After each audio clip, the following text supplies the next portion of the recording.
నమస్కారం.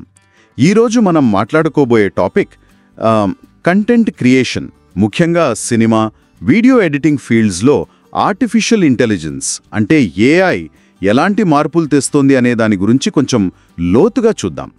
మన దగ్గర ఉన్న సమాచారం బట్టి చూస్తే చాలా ఇంట్రెస్టింగ్ విషయాలున్నాయి. నిజమేనండి. ఇప్పుడు టెక్నాలజీలో వస్తున్న మార్పులు ముఖ్యంగా ఈ రంగంలో చాలా వేగంగా ఉన్నాయి. వీడియో ఎడిటింగ్నే తీసుకుంటే ఒకప్పుడు అది ఎంత టైం పట్టేదో వేవ్ ఫార్మ్స్ చూస్తూ. అవునవును, ఇప్పుడు టెక్స్ట్ బేస్డ్ ఎడిటింగ్ అంటున్నారు కదా, భలే ఇంట్రెస్టింగ్గా ఉంది.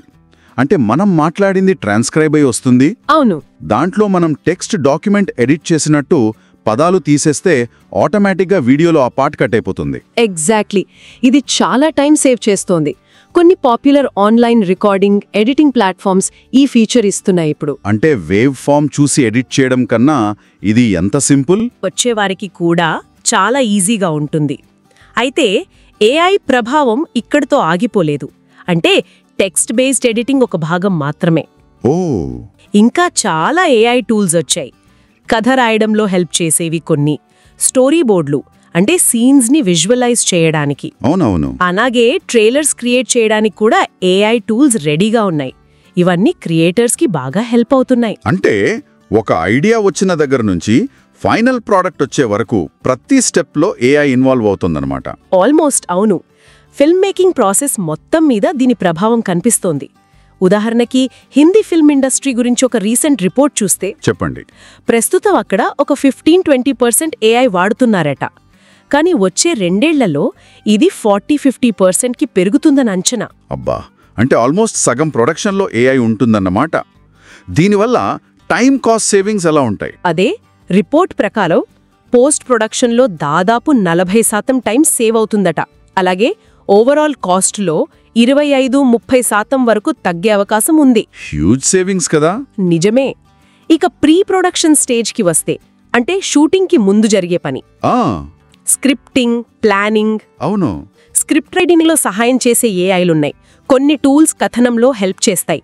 ఇక స్టోరీ బోర్డింగ్, ఇది చాలా ఇంట్రెస్టింగ్. ఎలా? ఒకప్పుడు ఉదాహరణకు జోధా అక్బర్ లాంటి పెద్ద పీరియడ్ ఫిల్మ్కి స్టోరీ బోర్డులు గీయడానికి చాలా టైం, ఎఫర్ట్ పట్టేది. అవును, చాలా డీటెయిల్గా చేయాలి కదా. కరెక్ట్. ఇప్పుడు కొన్ని స్పెషలైజ్డ్ ఏఐ స్టూడియోస్ ఉన్నాయి. వాటితో కొన్ని గంటల్లోనే ఫుల్ కలర్, లైటింగ్తో సహా డీటెయిల్డ్ విజువల్స్ క్రియేట్ చేయొచ్చు. అమేజింగ్. అంటే పీరియడ్ ఫిల్మ్స్ తీయడం ఇంకాస్త సులభం అవుతుంది. అవును. అంతేకాదు, ఇలా క్లియర్ స్టోరీ బోర్డ్ ఉంటే షూటింగ్ ప్లానింగ్ పర్ఫెక్ట్గా ఉంటుంది. దానివల్ల షూటింగ్ డేస్ కూడా తగ్గుతాయి. ఒక 5 to 8 days తగ్గినా రోజుకి లక్షల్లో ఖర్చుంటుంది కాబట్టి అది పెద్ద రిలీఫ్ నిర్మాతలకు. ఎగ్జాక్ట్లీ. రోజుకి 15-50 లక్షల వరకు ఖర్చు తగ్గొచ్చు. అండ్ ప్రీ ప్రొడక్షన్లో ఇంకా కాస్టింగ్, బడ్జెటింగ్, సెట్ డిజైన్, వీటిల్లో కూడా ఏఐ టూల్స్ హెల్ప్ చేస్తున్నాయి. ఓకే, మరి ప్రొడక్షన్ అంటే అసలు షూటింగ్ టైంలో ఏఐ రోల్ ఏంటి? షూటింగ్లో కూడా ఏఐ వాడకం పెరుగుతోంది. కొన్ని ఏఐ పవర్డ్ కెమెరాలు, డ్రోన్స్ వస్తున్నాయి. డ్రోన్సా? అవును. కొన్ని సెల్ఫ్ ఫ్లయింగ్ డ్రోన్స్ అయితే ఒక సబ్జెక్ట్ని లాక్ చేస్తే అవే ఫాలో అవుతూ కావాల్సిన యాంగిల్స్ను షూట్ చేస్తాయి. కొన్ని ఏఐ టూల్స్ అయితే కాంప్లెక్స్ కెమెరా మూమెంట్స్ని ఆటోమేట్ చేయడానికి కూడా హెల్ప్ చేస్తాయి. గ్రేట్. ఇక అందరూ ఎక్కువ మాట్లాడుకునేది పోస్ట్ ప్రొడక్షన్లో ఏఐ గురించి అనుకుంటా. అవును, అక్కడ దీని అప్లికేషన్స్ చాలా ఎక్కువ. ఆటోమేటెడ్ ఎడిటింగ్ అంటే ఏఐనే ఫుటేజ్ని ఎనలైజ్ చేసి ఒక రఫ్ కట్ ఇవ్వడం. బాగుంది. తర్వాత విఎఫ్ఎక్స్, విజువల్ ఎఫెక్ట్స్ క్రియేట్ చేయడంలో ఏఐ చాలా పవర్ఫుల్గా మారుతోంది. Animation, dubbing. Dubbing, voice cloning technology అంటున్నారు కదా, మన సినిమాల్లో కూడా వాడుతున్నారని విన్నాను. కంగువా, గోస్ట్, వెటయాన్ లాంటివి. అవును, కరెక్ట్. ఏఐ వాయిస్ క్లోనింగ్తో ఒకరి వాయిస్ని వేరే భాషల్లోకి మార్చడం, లేదా కొన్నిసార్లు చనిపోయిన యాక్టర్స్ వాయిస్ని రీక్రియేట్ చేయడం లాంటివి చేస్తున్నారు. దీనివల్ల ముగ్గురు చేయాల్సిన పని ఒకరే చేయొచ్చు కొన్నిసార్లు. ఓకే. ఇంకా sub titling, audio cleanup, background noise తీసేయడం, మాటల మధ్యలో వచ్చే లాంటి ఫిల్లర్ వర్డ్స్ని ఆటోమేటిక్గా తీసేయడం, వీటన్నిటికీ చాలా టూల్స్ వచ్చాయి. కొన్ని పాపులర్ ఆడియో ఎడిటింగ్ సాఫ్ట్వేర్లు, ఆన్లైన్ టూల్స్లో ఈ ఫీచర్స్ ఉన్నాయి. డీఏజింగ్ టెక్నిక్ కూడా ఈ మధ్య కల్కి 2898 ADలో అమితాబ్ బచ్చన్ గారి కోసం వాడారు కదా, అది కూడా ఏఐ బేస్డ్ అనుకుంటా. ఏఆర్ రెహమాన్ గారు, కీరవాణి గారు కూడా వాడారని విన్నాం. అవును, ఇండియాలో అడాప్షన్ ఫాస్ట్గానే ఉంది.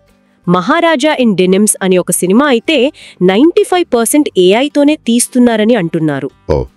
అయితే హాలీవుడ్లో ఎందుకు కొంచెం స్లోగా ఉన్నారు? అక్కడ ఆర్టిస్టులు గొడవలు అవి జరిగాయి కదా. అవును, అక్కడ సాగ్-ఆఫ్ట్రా స్ట్రైక్స్ జరిగాయి కదా. ఆర్టిస్టులకు తమ జాబ్స్ పోతాయేమో, తమ ఇమేజ్ని ఏఐ ఎలా వాడుకుంటుందో అని కొన్ని భయాలు, అభ్యంతరాలు ఉన్నాయి. అందుకే అక్కడ కొంచెం రెసిస్టెన్స్ కనిపిస్తోంది. అంటే ఏఐ వల్ల లాభాలున్నాయి, టైం, కాస్ట్ సేవ్ అవుతుంది, కొత్త వాళ్ళకి ఈజీ అవుతుంది. కానీ అదే టైంలో జాబ్స్కి ప్రాబ్లం, క్రియేటివిటీ తగ్గిపోతుందేమో అనే భయాలు, బయాస్డ్ అల్గారిథమ్స్, ఇలా కొన్ని ఛాలెంజెస్ కూడా ఉన్నాయి కదా. ఖచ్చితంగా. ప్రతి టెక్నాలజీలాగే దీనికి రెండు వైపులా చూడాలి.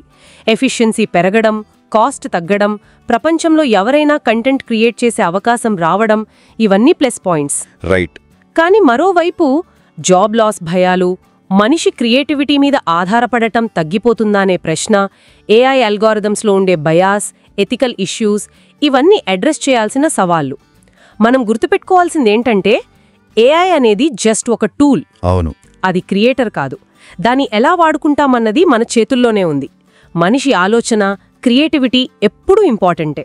మొత్తం మీద చూస్తే ఏఐ అనేది సినిమా, వీడియో రంగాల్లో ఒక పెద్ద మార్పు తెచ్చే శక్తి అనే అర్థమవుతోంది. క్రియేటర్స్కి కొత్త అవకాశాలిస్తోంది, పనిని సులభతరం చేస్తోంది. అవునండి. ముగింపుగా ఒక చిన్న థాట్. ఈ ఏఐ టూల్స్ ఇంత ఫాస్ట్గా డెవలప్ అవుతున్నప్పుడు భవిష్యత్తులో మనిషి క్రియేటివిటీకి, ఏఐ కేపబిలిటీస్కి మధ్య బ్యాలెన్స్ ఎలా ఉంటుంది? కథ చెప్పే విధానాన్ని ఈ టెక్నాలజీ ఇంకా ఎంతలా మార్చబోతోంది? ఇది ఆలోచించాల్సిన విషయం కదా.